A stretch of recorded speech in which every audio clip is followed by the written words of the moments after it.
Graça e paz, irmãos. Amém. A noite maravilhosa por estarmos na casa do nosso Pai, juntos rendermos a Ele um culto de adoração, um culto de louvor, de honra e glórias a Deus. Como o pastor Marquinhos falou, nós estamos entrando no 4º capítulo de Gálatas. Gostaria que os irmãos pudessem abrir as suas Bíblias na carta de Paulo aos Gálatas, capítulo de número 4.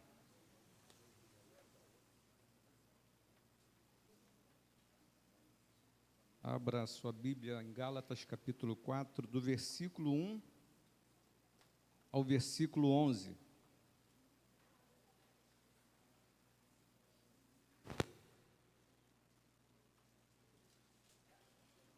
Todos acharam, irmãos? Amém? Versículo de número 1 diz assim: Lembre-se, porém, disto, que se um pai morrer e deixar uma grande herança para seu filho pequeno, essa criança até crescer não difere de um escravo, apesar de ser o dono de tudo. Ele tem de fazer aquilo que seus tutores e administradores mandarem, até atingir a idade determinada por seu pai. E era assim que acontecia conosco antes da vinda de Cristo. Éramos escravos dos rudimentos elementares que dominam este mundo. Mas quando chegou o tempo certo, o tempo determinado por Deus, Ele enviou seu Filho, nascido de mãe humana, e viveu debaixo da lei, para comprar a liberdade para nós, que éramos escravos da lei, a fim de que Ele nos pudesse adotar como seus próprios filhos. E porque vocês são seus filhos, Deus enviou o Espírito de seu Filho aos nossos corações, aos corações de vocês, que clama, Abba, Pai. Assim vocês não são mais escravos, mas verdadeiros filhos. E uma vez que são filhos, Deus lhe dará tudo o que Ele tem. Versículo 8. Antes de conhecerem a Deus, vocês eram escravos daqueles que por natureza não eram deuses. E agora que conheceram a Deus, ou melhor, agora que Deus conheceu vocês, como é possível que vocês queiram voltar atrás e tornar-se mais uma vez escravos desses rudimentos deficientes, fracos e inúteis? Vocês estão observando dias especiais, ou meses, ou épocas, ou anos. Eu temo por vocês. Tenho receio de que o meu árduo trabalho em seu benefício tenha sido inútil. Amém? Vamos orar, irmãos. Curvam a sua cabeça, feche os seus olhos. Vamos falar com Deus. Pai, mais uma quarta, Deus, nós estamos na Tua presença, diante, ó Deus, das Escrituras, Pai, diante da Tua palavra. Nós clamamos a Ti nesta noite, Deus, como temos clamado nos outros dias também, que a Tua palavra, Pai, seja revelada aos nossos corações, e que venhamos estar, ó Deus, com os nossos corações sensíveis à voz do Teu Espírito. Fala conosco, Deus, por misericórdia através da minha vida. Eu clamo a Ti em nome do Senhor Jesus. Amém. Amém. Amados, capítulo 1, o versículo de 1 do capítulo 4, o apóstolo Paulo, ele usa uma ilustração para explicar a condição dos crentes antes e depois da fé em Cristo. Paulo, ele usa aqui uma ilustração, uma alegoria, E o apóstolo ele compara a vida sob a lei à infância, onde há tutores e administradores, e a vida em Cristo como a maturidade, onde se recebe a herança. Nessa analogia aqui que o apóstolo usa, ele explica que a lei, ela age como um tutor. E como tutor, ela limita e controla a vida das pessoas, enquanto que a fé em Cristo liberta para que venha a ter uma filiação e, posteriormente, uma herança. O apóstolo começa explicando sobre um pai que, ao morrer, deixa uma grande herança. E aqui ele trata como se essa herança, ela não é adquirida quando ela ainda é criança, porque em cima dela há pessoas, há administradores que vão regendo a sua vida, que vão direcionando a sua vida até se tornar uma pessoa adulta, aonde ela por si responde por seus atos, e aí sim toma a herança que foi deixada pelos seus pais. Mas o apóstolo Paulo está falando aqui de lei e fé. Ele está falando da lei que governa como se fosse uma criança que ainda não tenha condições de responder por ela. Ou seja, a lei aqui, no versículo 1, o apóstolo fala que ela limita a pessoa. Ela não deixa que a pessoa ela venha conseguir por ela mesma receber a herança. Por isso que o apóstolo Paulo ele traz uma analogia em como a pessoa é antes e depois de Cristo. Eu quero ir para o versículo 3, onde tem uma palavra aqui, uma frase, que me chamou muita atenção, que fala sobre princípios elementares do mundo. E eu comecei a pesquisar para saber o que eram esses princípios elementares. Porque o apóstolo vai dizer assim, ó, e era assim que acontecia conosco antes da vinda de Cristo. Éramos escravos dos rudimentos elementares que dominavam este mundo. E eu me perguntei, que elementos rudimentares eram estes que dominavam antes da vinda de Cristo? E esses rudimentos elementares, meus irmãos, são elementos básicos ou fundamentos que regem o mundo natural e que podem ser interpretados como tradições humanas ou doutrinas rudimentares que não levam à salvação. O apóstolo Paulo está dizendo aqui que antes de Cristo, da vinda de Cristo, nós éramos governados por esses elementos básicos ou doutrinas humanas que não têm condição de levar o ser humano à salvação. Ou seja, estes rudimentos, estas tradições, esses elementos básicos não têm condições de levar o homem a ser salvo por Deus através de Cristo, antes da sua vinda. Na realidade, esses elementos, princípios elementares do mundo, elas são doutrinas e práticas baseadas em tradições humanas que podem parecer sábias, mas não possuem valor espiritual genuíno. O apóstolo Paulo fala que a lei, aonde as pessoas estavam condicionadas, elas podem parecer sábias, e verdadeiramente são leis sábias, mas não possuem valor espiritual genuíno. Ou seja, não tem poder espiritual para levar um ser humano à salvação. Eu quero ler o versículo 4, 5, o 6 e o 7 e fazer uma breve explanação sobre esses versículos. Gostaria que você lesse comigo. 4, 5, 6 e 7. Mas quando chegou o tempo certo, o tempo determinado por Deus, ele enviou seu filho nascido de mãe humana e viveu debaixo da lei, para comprar a liberdade para nós que éramos escravos da lei, a fim de que ele nos pudesse adotar como seus próprios filhos.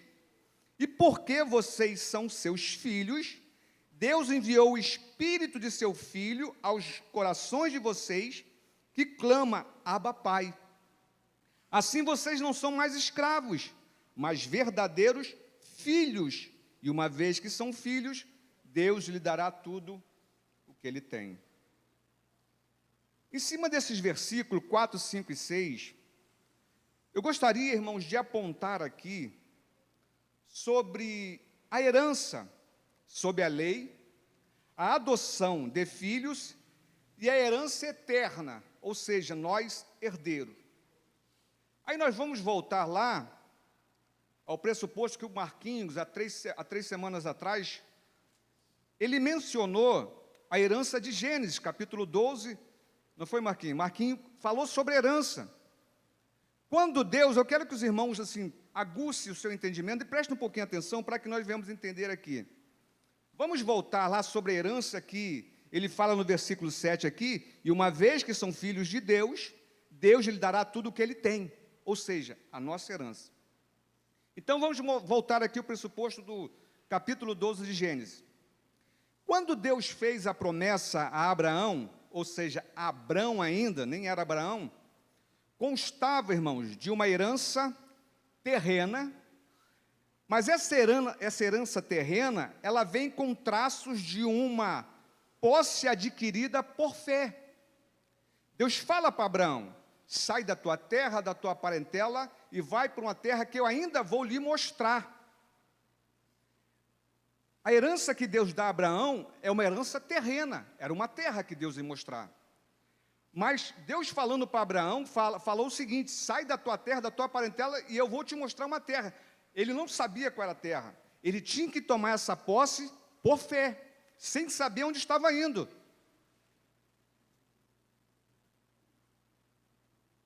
Entenda que a palavra fé aqui, irmãos, ela aparece no ato da promessa.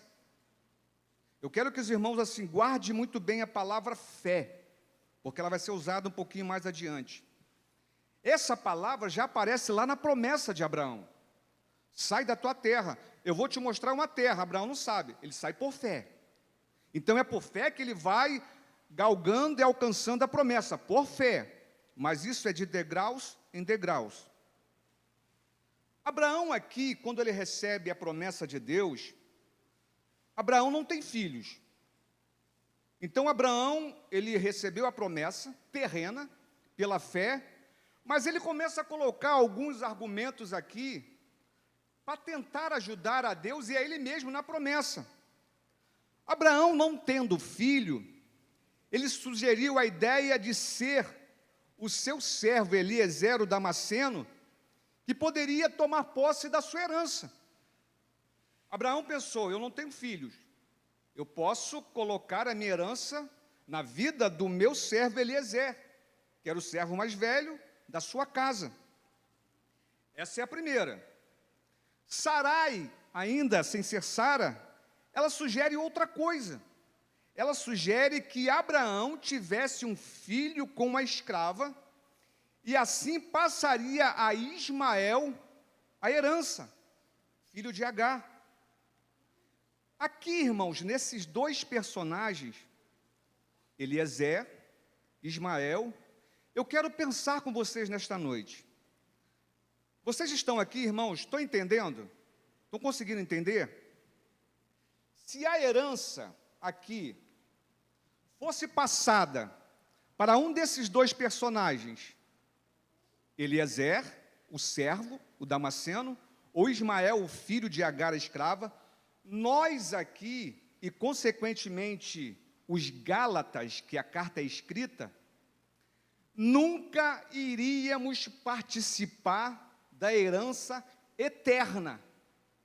Se Abraão conseguisse falar com Deus, Deus, tenho meu servo Eliezer, eu vou passar a herança a ele. Deus falou, não. A sua esposa falou, não, você vai ter um filho com uma escrava, e você passa a herança a Ismael. Deus falou, não. Se acontecesse isso, nós nunca iríamos participar da herança eterna, pois estaríamos debaixo dos rudimentos elementares deste mundo, ou seja, estaríamos debaixo da lei humana. No entanto, Deus suscita a descendência a Abraão, debaixo da promessa. Começa a entender aqui, irmãos, eu falei que é pela fé. Nasce Isaque. Só que Isaque ainda, nós ficaríamos debaixo da lei, pois a promessa se limita à herança terrena.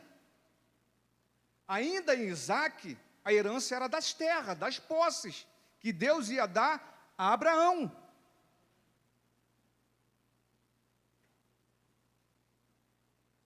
Só que, irmãos, que na promessa feita a Abraão, começa a ser inserido um novo grupo.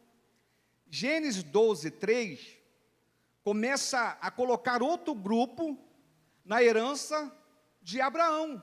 Ou seja, 12, 3 diz assim, ó, por meio de você, por meio de Abraão, todos os povos da terra serão abençoados. Aí começa Deus a abrir um leque. Já não começa mais a direcionar para Abraão e Ismael e a sua descendência. Deus já começa a abrir. Por meio de você, todos os povos da terra serão abençoados. Abençoarei os que o abençoarem, e amaldiçoarei os que o amaldiçoarem. Então Deus começa aqui a abrir, mas coloca termo. Aquele que te abençoar, eu vou abençoar também. Aquele que te amaldiçoar, eu vou amaldiçoar também. Mas todos os povos serão abençoados por Abraão. Deus fala todos. A história vai se desenrolando, irmãos, e apontando para Cristo, que nasceria debaixo da lei e cumpriria sem negá-la um ponto sequer.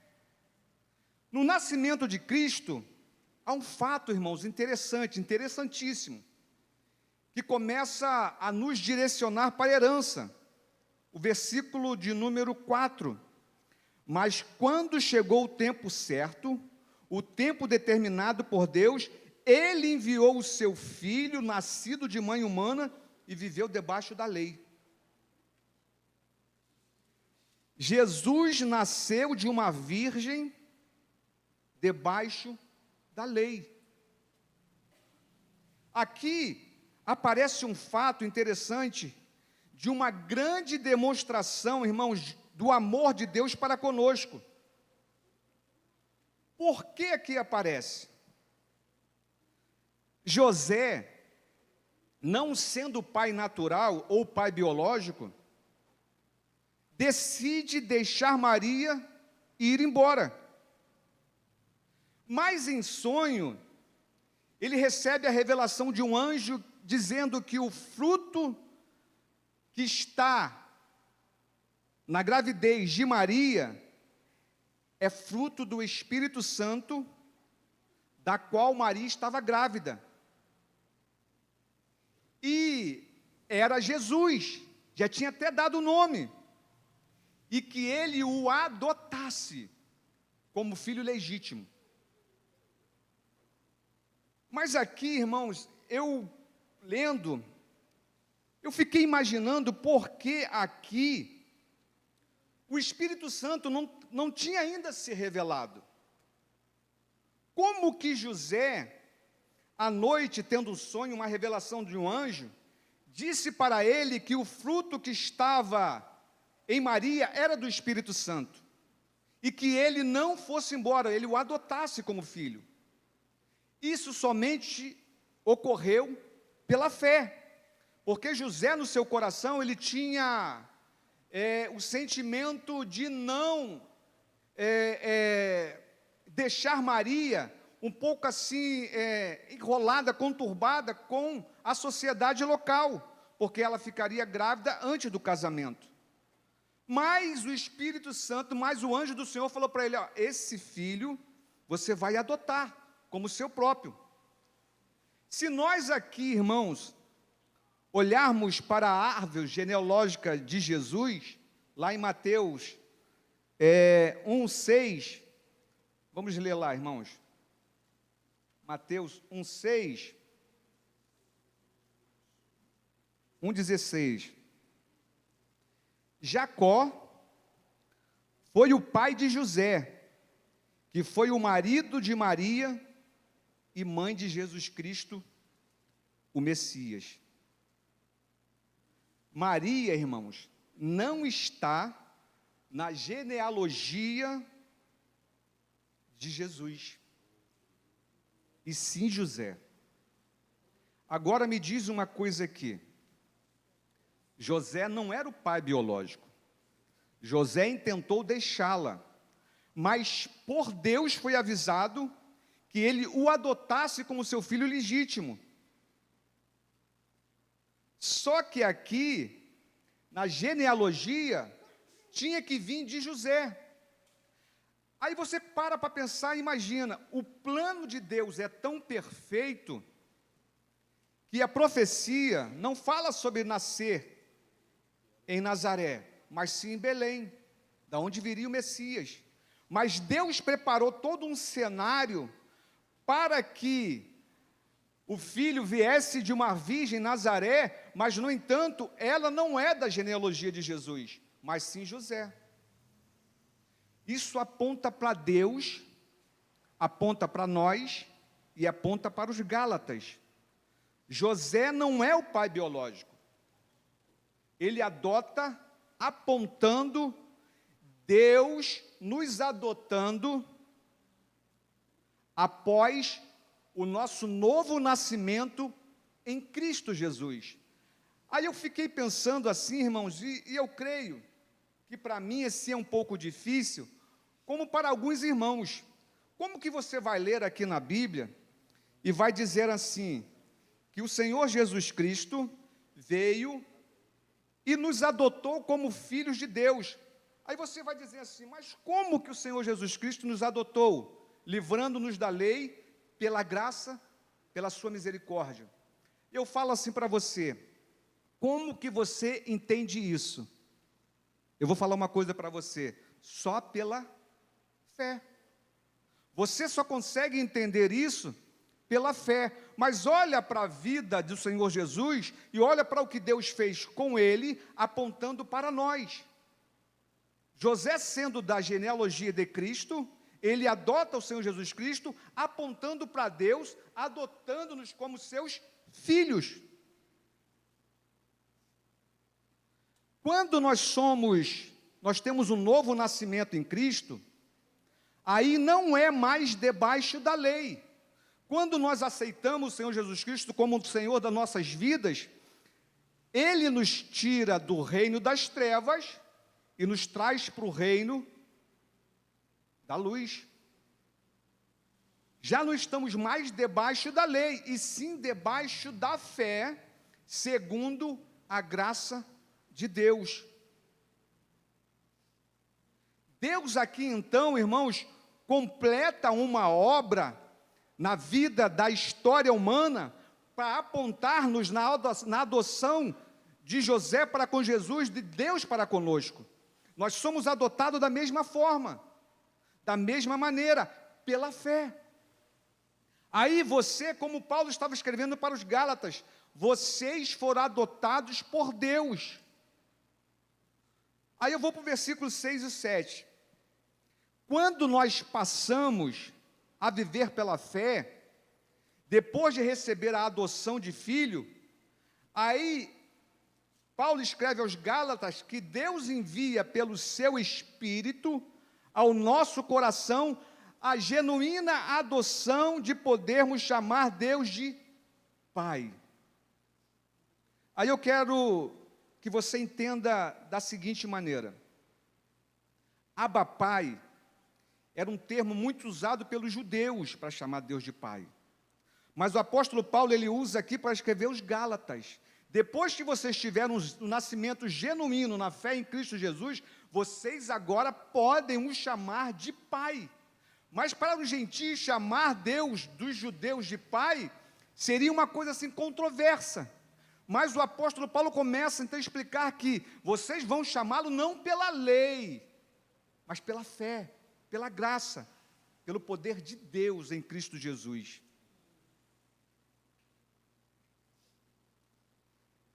Sendo então, irmãos, livres da escravidão, para que pela fé, sendo filho, Deus nos tornou também herdeiro. Quando nós recebemos o Espírito do Senhor em nosso coração, que nos diz que nós somos filhos de Deus, fomos adotados pelo poder e podemos chamar de pai, daí já não estamos mais sob o domínio da lei. Estamos livres da escravidão para que pela fé, sendo filho, Deus nos torna também herdeiro.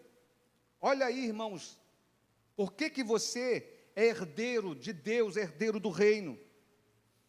Paulo aqui está mostrando para eles como Deus interveio na história humana para os adotar como seus filhos.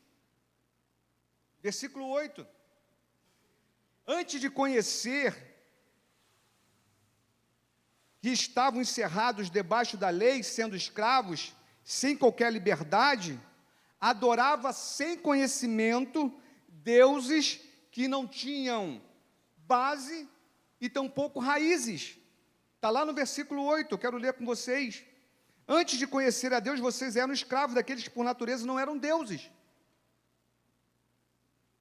Paulo está explicando aqui que antes da pregação do apóstolo Paulo aos Gálatas, eles estavam encerrados debaixo da lei e servindo a deuses que não tinham raízes, que não tinham base nenhuma, e eles o adoravam sem o conhecimento. Mas quando Paulo começou a pregar, Paulo não prega Jesus de um ponto, Paulo começa a trazer lá da história de Abraão, começa a narrar uma história, começa a narrar uma posição que chega até eles numa conclusão concreta de quem verdadeiramente é o Deus, que chama, que promete e que realmente realiza a herança. Eles estavam agora conhecendo um Deus que tinha propriedade de ser chamado Todo-Poderoso. Por quê? Porque Paulo traz a ilustração e traz a revelação pela palavra de Deus através dos tempos. Deus dá, então, ao apóstolo Paulo a revelação que os gálatas precisavam. Versículo 9. E agora que conheceram a Deus, ou melhor, agora que Deus conheceu vocês, como é possível que vocês queiram voltar atrás e tornar-se mais uma vez escravos desses rudimentos deficientes, fracos e inúteis? Quando conhecendo a Deus, ou seja, conhecido por Ele, Paulo começa a falar assim: quando vocês foram conhecidos por Deus,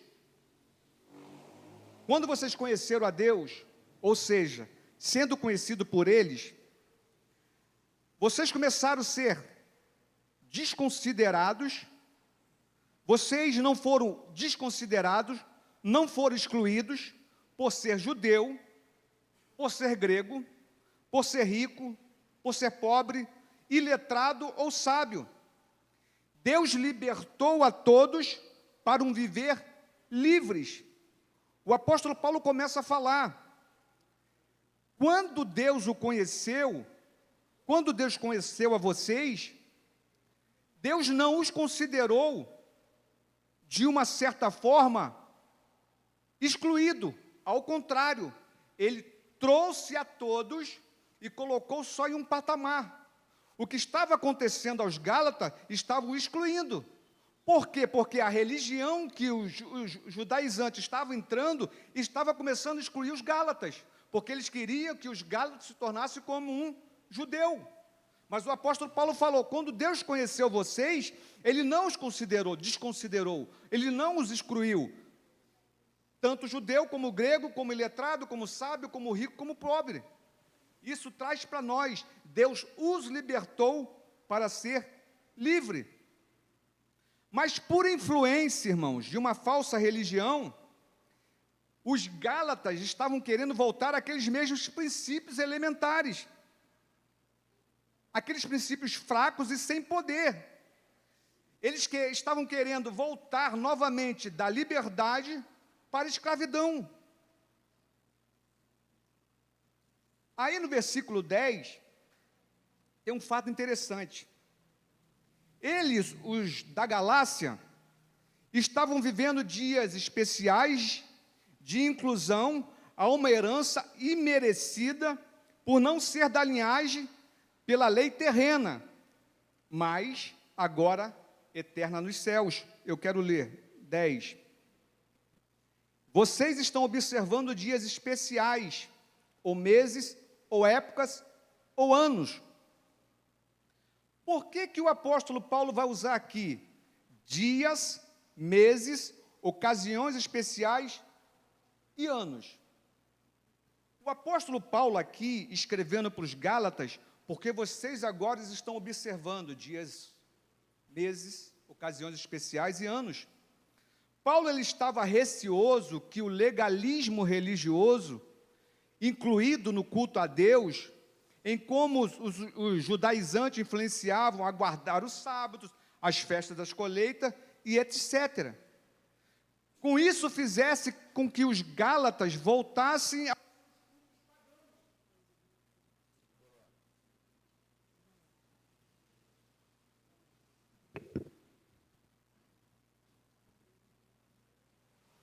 O medo do apóstolo Paulo é que fizesse com que os gálatas voltassem novamente aos seus cultos pagãos, como um culto à deusa da fertilidade, à deusa da abundância, que era a deusa Cibele. Irmãos, quando Paulo escreve aqui para os gálatas, não é que todos os gálatas, os da Galácia, se converteram, não, era um grupo de novos convertidos. Mas esses convertidos aqui, Paulo tinha pregado o evangelho, mas os outros da Galácia, eles serviam a deusa Cibele. Eles faziam o culto da fertilidade, o culto da abundância. E o apóstolo Paulo estava preocupado com o que estava acontecendo, entrando dentro da igreja da Galácia, trazido pelos judeus, fizesse com que os da Galácia também pensassem, já que o sábado nós temos que guardar, já que as festas das colheitas, a festa da Páscoa, há tantas festas, Paulo ficou com medo que eles voltassem também a praticar os cultos que eles antes faziam. Esse culto da deusa da fertilidade, a deusa Cibele, ela incluía, irmão, farto consumo de alimentos. Era uma festa que era alimentos fartos, bebidas em excesso, e nesses cultos também havia orgias sexuais. O apóstolo Paulo estava temendo que ele pregou para os gálatas, ele pregou o evangelho de Cristo, estava com medo que eles voltassem a praticar as práticas antigas, dos deuses antigos, deuses que não poderiam salvá-lo. E eu quero aqui no versículo 11, onde encerra o meu temo, diz assim: eu temo por vocês, tenho receio de que todo o meu árduo trabalho em seu benefício tenha sido inútil. O apóstolo Paulo aqui nesse versículo, irmãos, ele estava com medo que eles poderiam fazer com que os seus esforços, o seu esforço em pregar a Cristo se tornasse inútil. O apóstolo Paulo, ele começa a ficar preocupado, porque poderia entrar dentro de um culto na igreja da Galácia, o culto a deuses pagãos. E uma frase na pregação do Bertinho que me chamou a atenção, irmãos, eu fiquei pensando em casa. Nós estamos aqui quase terminando o livro de Gálatas. E a nossa expectativa e a nossa vontade em Cristo Jesus seja que nós consigamos identificar, como o Bertinho falou, uma heresia que possa entrar no nosso meio. Não foi isso, Bertinho, que você falou? O Bertinho falou que nós possamos, foi a mensagem do Bertinho, que nós venhamos tentar entender ou perceber uma heresia entrando dentro do nosso meio. Irmãos, se nós abrirmos as nossas redes sociais e começarmos a vermos cultos por aí, nós vamos ver muitas heresias entrando dentro da igreja. E a nossa preocupação é que aqui nós verdadeiramente consigamos entender. Porque não precisa sairmos daqui para irmos a outra igreja, porque lá vai ter alguém que vai trazer uma revelação, aquele que revela, aquele que pode até revelar o teu CPF. Para que serve isso? Ser revelado o seu CPF? Para que serve, igual numa igreja que eu fui, que o pregador orava e nascia dente de ouro? Para que serve isso? Para que serve passar o paletó e derrubar as pessoas? Irmãos, nós temos que ter cuidado o que possa entrar dentro das nossas igrejas. Eu louvo a Deus pela vida do pastor Marquinhos, que lançou esse desafio, para que nós venhamos aprender, irmãos, com a carta aos Gálatas, a identificar o que possa entrar no nosso meio, e nós verdadeiramente, irmãos, possamos filtrar tudo aquilo que nós estamos ouvindo, porque ouvimos muitas pregações, mas temos que filtrar o que é bom, o que é ruim. O que é bom nós agarramos, vamos viver, mas o que é ruim, que nós estamos vivendo nos dias atuais, nós devemos abandonar. Amém, querido? Eu quero louvar a Deus pela vida de vocês e peço a Deus que esta palavra venha ter entrado no coração de vocês e falado o coração de vocês.